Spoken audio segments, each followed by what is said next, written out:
Eh bien, écoute, sur le côté Valmontjoie, le fond du Valmontjoie, donc les conscrits ouvrent aujourd'hui, Trait-la-Tête également. Les refuges de moyenne montagne, La Balme, vont ouvrir bientôt également.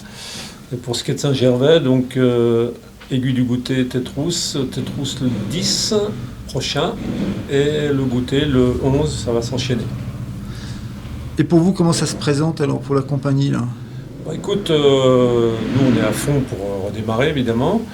On est en train d'essayer de joindre tous nos clients pour voir s'ils maintiennent ou non leurs engagements.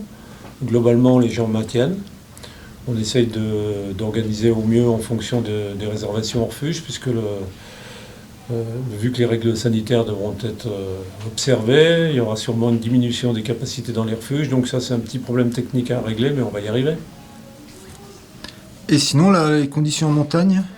Alors, les conditions en montagne, eh ben, on a un mois d'avance, pratiquement. On se retrouve début juin avec des conditions qu'on a habituellement début juillet.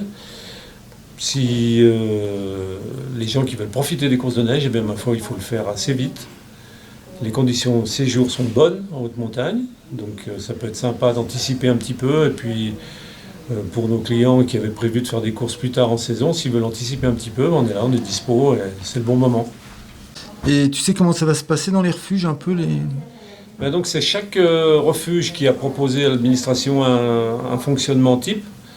Ce fonctionnement, il dépend de plusieurs choses. Il dépend du volume du refuge, de sa capacité globale, et puis aussi de la possibilité de faire en sorte que les gestes barrières soient respectés à l'intérieur des structures.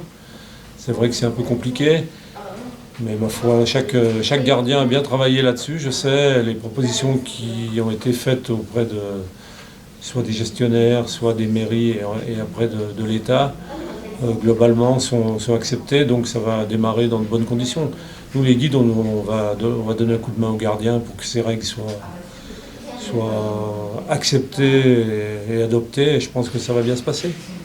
Et vous, les guides, vous avez des règles sanitaires à respecter ou pas alors?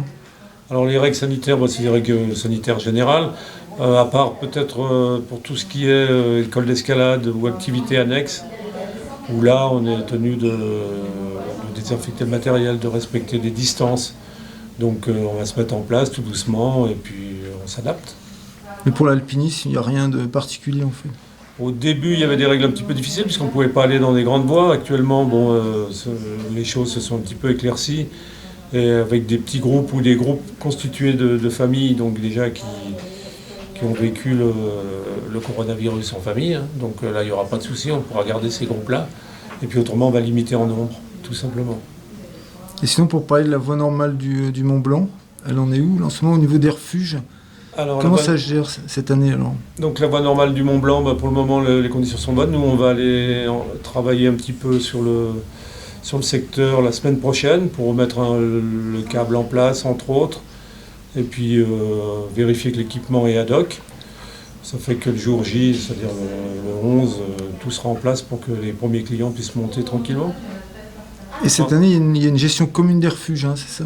Donc cette année, effectivement, il y a l'ancien gardien du Goûter, Antoine Ratin, qui est gestionnaire des 3 refuges. Donc c'est lui qui va piloter Nid d'Aigle, Tétrousse et Goûter. De façon à ce que, vu qu'on fait le Mont Blanc de plus en plus en 3 jours, il y a une certaine continuité au niveau des réservations.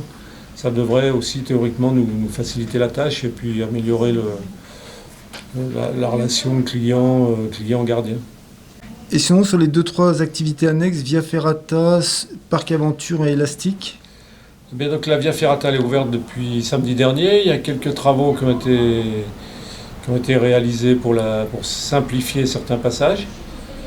Donc de ce côté-là, c'est tout en ordre. Ensuite, on a le parc Aventure du Fayet qui ouvre à partir de ce week-end. Et on va également ouvrir l'activité saut à l'élastique à partir de mi-juin, vraisemblablement le week-end suivant la mi-juin. Donc les premiers sauts auront lieu. Et si vous voulez découvrir cette belle activité qui est le saut à l'élastique, on va démarrer donc à partir de mi-juin les samedis. Vous trouverez tous les renseignements, venez nous voir au bureau des guides, on vous fera un plaisir d'expliquer. Et c'est vraiment une activité sans risque qui est certes impressionnante mais qui est agréable à vivre.